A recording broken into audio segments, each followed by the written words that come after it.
selamat datang di Tripuncast, Tribun Pontianak Official Podcast bersama saya Maudy Utami, jurnalis Tribun Pontianak. Nah, kali ini kita dalam program Berbincang Olahraga.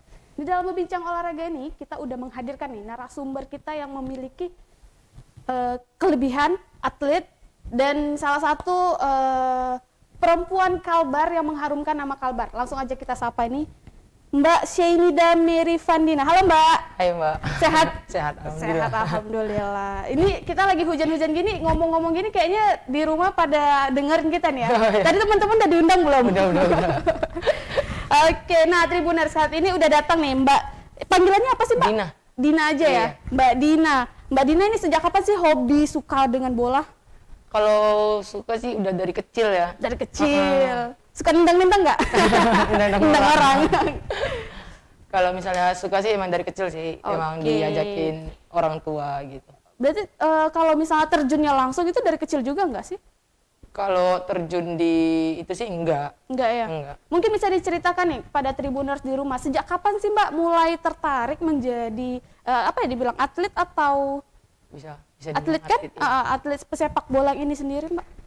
Kalau dari awal sih dari 2016. 2016, Iya. oh cukup lama Mbak. Iya, dari 2016 itu Linus dulu sih. Linus, habis Linus baru ke kasta tertinggi itu timnas. Oke, nah mungkin pengalaman pertama kali nih, kenapa atau motivasi apa sih yang membuat Mbak Dina sendiri bisa terjun ke dunia pesepak bola ini sendiri?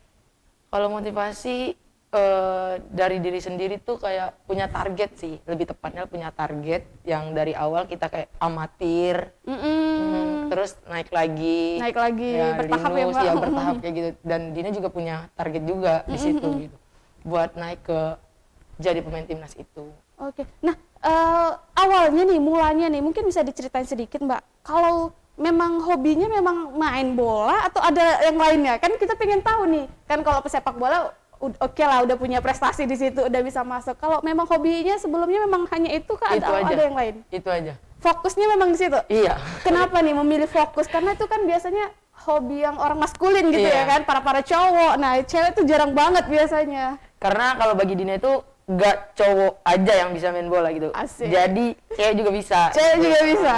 Jadi kalau misalnya mau dilihatkan orang pasti ngelihatnya, lah kok cewek main bola sih? Iya, Gitu. benar-benar.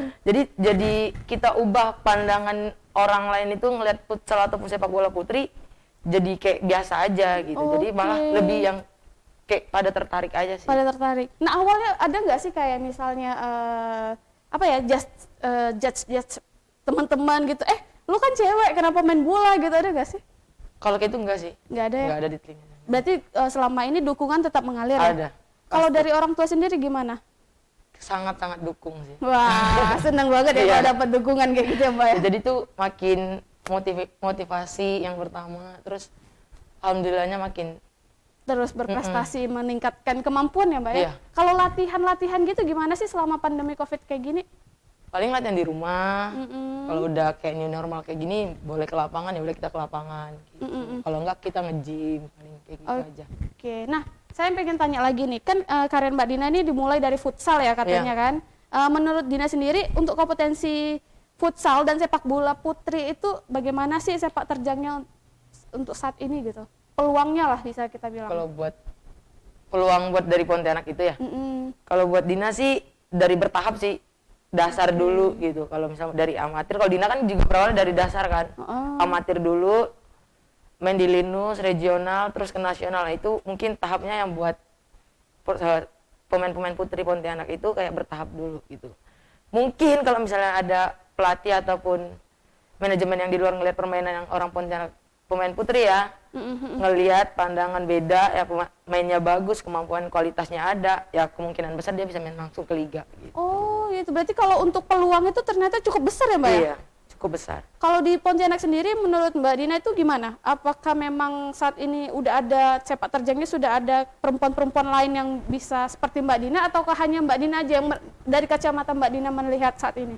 Kalau buat Dina sih peluangnya sangat besar, karena di Pontianak itu udah banyak kan dari Linus udah menunjukkan kalau futsal putri Pontianak itu ada. Terus yang sepak bola prapon putri ada. Putri, Pontianak. iya, ada benar-benar. Jadi Oke. peluang untuk kasta tertingginya mungkin kemungkinan besar ada. Peluang tertingginya terbesar ada ya. Ada. Saat ini kalau untuk Mbak Dinas ini yang ngelatih itu siapa kalau di Pontianak ini? Pelatih masih yang megang Coach Saril. Oke. Yang pelatih Putra Persipon. Oh, masih Ya, berarti masih dia. itu gabung ya atau gimana? Dengan Dia yang nggak pria? gabung sih. Jadi yang masih belum di fix siapa jadi pelatih cewek sebenarnya. Oh gitu. Iya, sambil jalan aja. Nah, tentu sebuah kerja keras yang ini ya kita tahu nggak mudah gitu ya kan Iya. Mbak ya. Dan akhirnya bisa memiliki prestasi di nasional nih Tribuners di rumah. Jadi menurut Mbak Dina sendiri Kalimantan kan pernah membela timnas sepak bola putri pada perhelatan Asian Games 2018 ya. Iya. Nah, bisa diceritakan ya kisahnya sampai akhir bisa masuk timnas tuh gimana sih? Nah, kan Tribuners penasaran nih, Mbak seorang perempuan nih sampai masuk ke timnas gitu, gimana?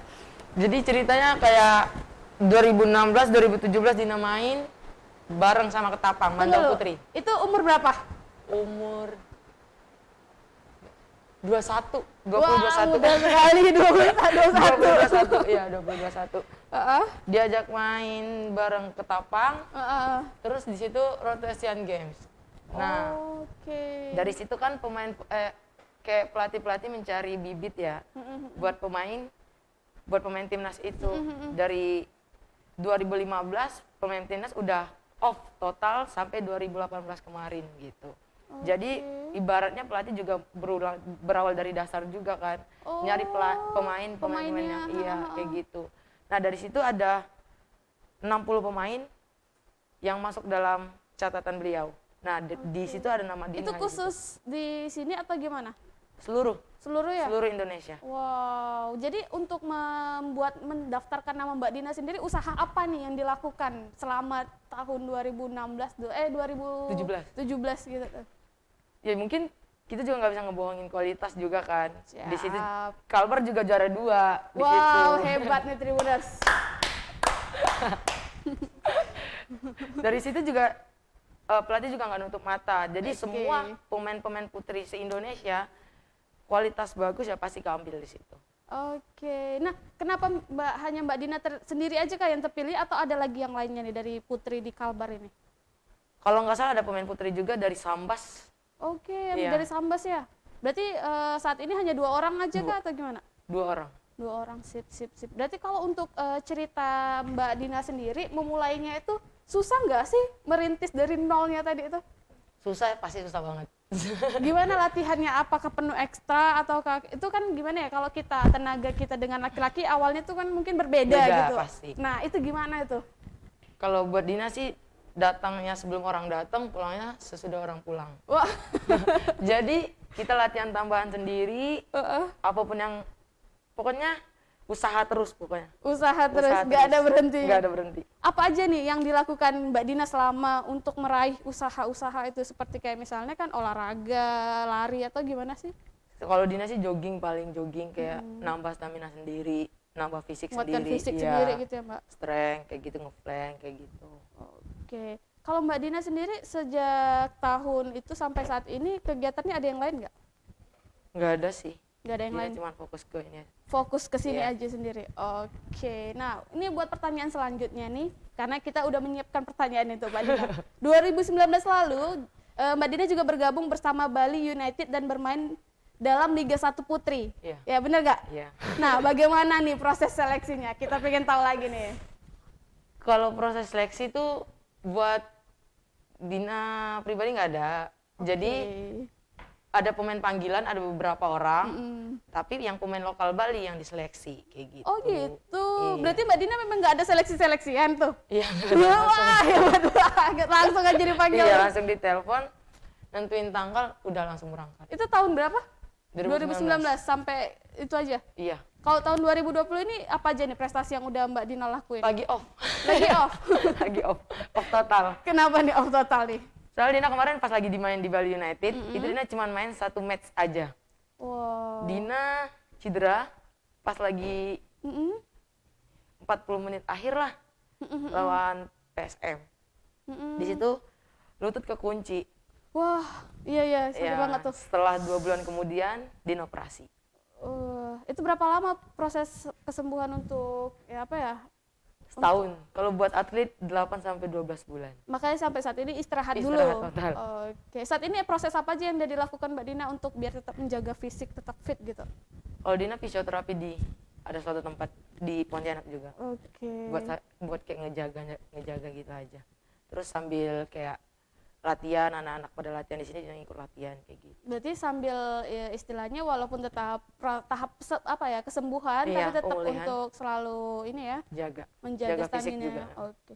Kalau Mbak Dina sendiri kalau boleh tahu selama dari 2016 tadi yang memulai sampai tahun ini nih ada nggak sih suka duka yang dialami selama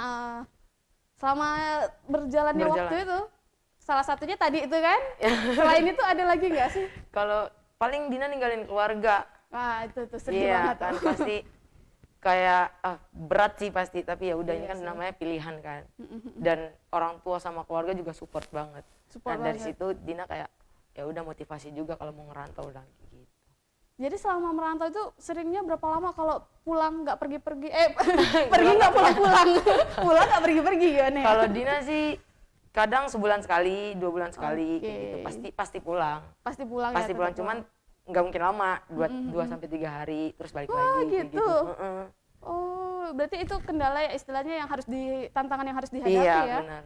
Sebagai atlet seorang putri ini sendiri, gimana sih Mbak Dina melihat di kancah nasional sendiri selama sejauh ini? Karena kan kita tahu kalau bola ini peminatnya sangat banyak ya, Iya. apalagi rata-rata dari anak kecil tuh. Banyak Dari anak kecil sampai orang dewasa pada nyukain bola. Itu gimana nih? Kalau menurut Dina sih kalau bola di Indonesia sangat maju. Karena dari awalnya emang dari nggak ada, kebanyakan off itu sekarang menimbulkan pemain-pemain banyak yang mungkin di situ kayak kita seleksi, kayak motivasi juga kan, kayak satu tim terus mau jadi yang paling utama, jadi pemain utama kayak gitu, kayak motivasi aja sih. Peluang sih sangat-sangat bagus kalau Peluang saat ini Indonesia. masih besar ya Mbak Masih ya? besar buat Apalagi main ke- untuk yang putri juga ya Yang putri. khususnya. Oke. Cuman kayak kalah hoki doang sih kemarin, nggak lolos sama Olimpik di Palestina. Wah, Kalau berarti hoki. udah sampai ke kancah internasional juga nih. Iya. Wah, hebatnya Tribuners. Kalian harus nonton nih karena sayang banget dilewati pengalaman dan motivasi Mbak Dina. Oke, nah ini mungkin Tribuners pengen tahu juga nih Mbak. Dalam kompetisi sepak bola untuk perempuan itu yang liga yang disiapkan oleh PSSI apa aja sih? Untuk ya khususnya Liga 1 dan Liga 2. Selain itu ada lagi nggak? Apa aja bedanya juga gitu? Kalau perbedaan sih nggak ada, Nggak cuman ada ya? mungkin nama kali ya beda. Iya sih, Liga 1, Liga 2 gitu Misalnya ya. ya, ada banyak yang buat sebelum Liga 1 tuh kayak Kartini Cup, Pertiwi Cup kayak gitu. Dan dari situ kayak dia ngambil-ngambil pemain, kayak uji coba aja sih. Berarti dari antara Liga 1, Liga 2 itu sebenarnya perbedaan itu nggak ada ya? Nggak ada. Karena kan istilahnya kayak orang-orang awam masyarakat putri biasa kan, apa sih Liga 1, apa sih Liga 2, Liga 3 kayaknya ada juga ya? Nggak ada. Divisi utama ujung-ujung. Kayaknya Liga 10 ada. Itu berarti nggak ada ya Mbak? Nggak Ya? ada. Kalau menurut Dina sih nggak ada. Oke, jadi kalau untuk seleksi dalam bisa masuk ke PSSI itu sendiri gimana Mbak? Kita kayak berjuang juga sih, ada event apapun ya kita main kan, pasti kita nunjukin kualitas kita sendiri, nunjukin permainan kita sendiri ya, yang paling pertama kualitas, yang kedua attitude kan. Wah, Nah, dari jadi penting juga attitude ya? iya penting banget. Karena kan kita berhadapan sama orang-orang, Iya benar. iya kayak gitu. Jadi menurut Dina tuh tunjukin kualitas, pasti gak ngianatin semuanya sih, apa yang usaha kamu sendiri gitu, kayak Nggak akan kamu main mengkhianati bagus, hasilnya ya? iya udah pasti banget ada hasilnya. Dari 2016 sendiri prestasi apa aja nih yang udah diraih Mbak? 2016 prestasi ya. 2016 Dina top skor. Ya, Dina top skor di Liga Nusantara. Liga Nusantara. Pestal Putri Dina. Oke. Iya, terus nggak ada sih. Bingung. Paling sampai ke tahap ya kan istilahnya sampai ke tahap nasional itu udah oke banget gitu kan nggak semua orang bisa gitu. Nah kalau misalnya nih bagi para pemula atau putri di luar sana yang ingin seperti Mbak Dina nih fokus ke sebagai atlet sepak bola, itu apa aja yang harus disiapkan? Yang pertama mental sih, Mbak. Mental. Iya, mental. Karena kalau misalnya udah main di dalam, kita main di luar itu mental jatuh banget. Kenapa bisa gitu? Karena Dina udah pernah ngerasain kalau misalnya kita main di dalam kota nih, wah bagus. Iya. Bagus banget. Kita main di luar down. Wah. Pasti. Karena dilihat dari pertama, dari satu timnya kita main, oh ini pemain bagus nih gitu. Ya jadi kita kayak masih belum pede gitu. Jadi tuh kalau misalnya udah main keluar, ya udah tunjukin gitu. Apa yang orang lihat ya tunjukin aja. Kalau misalnya permainan kamu itu pasti bakalan bagus kayak gitu. Oke. Nah, suka duka itu juga termasuk dalam di event nasional bahkan internasional juga ya, Mbak ya? Iya. Kalau selama ini apa aja nih pengalaman Mbak selama bermain secara di kancah nasional dan internasional tadi? Kalau internasional udah kemana aja sih? Dina ke Singapura, Jordan, Palestina. Wah, keren. Kita tepuk tangan lagi nih Mbak ini. Semangat. Atlet putri Kalbar ya. Yuk, bisa yuk. Itu tahun berapaan tuh? Itu tahun 2018. Tahun 2018. Iya. Berarti yang kecelakaan kemarin tahun 2019 itu di Bali aja ya. Oke. Berarti kalau untuk suka duka secara nasional dan internasional apa sih yang dihadapi menurut Mbak nih dari kacamata Mbak Dina nih? Apa nih? Nggak ada sih Mbak, kalau suka duka ya pasti balik lagi ke awal sih. Dina nggak terlalu mikirkan hal itu. Nggak terlalu mikirin. Mikirnya cuman pergi keluar kota bingung gitu, ninggalin keluarga kayak gitu aja paling. Kalau sukanya ya pasti bareng teman gitu kan, banyak jalan-jalan juga bisa ya. Jalan gitu. Jadi kayak have fun aja dia. Have fun aja. Kalau masalah biaya gimana sejauh ini? Ya ditanggung. Oh, tetap ditanggung kan, Iya. nggak pribadi kan. Enggak. Berarti itu yang membuat motivasi kita untuk bisa terus ya. Terus jalan terus, jangan sampai Suka nggak dari kocek pribadi ya Mbak ya. Kalau gitu sih ampun juga kita. Dia main di rumah. Oke gitu, dia main di rumah. Oke, nah saat ini masih pandemi kan banyak juga liga yang ditiadakan. Apa benar nggak? Ya, sangat benar. Sangat benar. Iya. Karena kalau misalnya ada juga nggak ada penonton, nggak ada seru juga Mbak. Berarti yang buat seru itu penonton ya. Tribuners, hai dong. Karena kan kalau misalnya main bola yang paling penting kan sorak-sorakan, Iya, kayak benar, gitu, benar, kayak gitu, benar. yang buat Dukungan-dukungan semangat, mereka itu ya? mereka, iya. Kalau misalnya lagi nggak ada kayak Messi aja bilang kayak kuburan. Apalagi kita pemain-pemain Iya, lokal benar, kayak benar. gini Mbak. Udah hancur. Berarti kalau paling suka di dalam udah main nih sebagai apa ya? Kalau kita udah bertanding nih, apa sih yang paling seneng gitu bagi Mbak tuh? Pegang bola. Pegang bola. Emang boleh dipegang? Enggak, maksudnya kita yang nguasain bola. Oke, gitu. kita yang nguasain bola. Paling seneng. Paling senengnya pas lagi nguasain bola gitu. Enak ya. Kalau lagi diam ya capek kali ya, lari-lari ya ngejar-ngejar bola cuma satu doang, capek. Kalau kita nguasain kan kita mau kemana juga bebas gitu. Berarti itu perlu teknik juga ya, latihan-latihan tadi yang selama ini Mbak. Latihan tadi. Oke, nah Tribuners, saat ini kan kita udah banyak nih bertanya-bertanya. Selanjutnya kita bakal ada pertanyaan lagi nih Mbak. Tetap semangat ya. Walaupun hujan-hujan gini, Tribuners di rumah jangan kemana-mana karena kita bakal lagi ada pertanyaan lainnya dan kita bakal break iklan sejenak. Jadi jangan kemana-mana nih.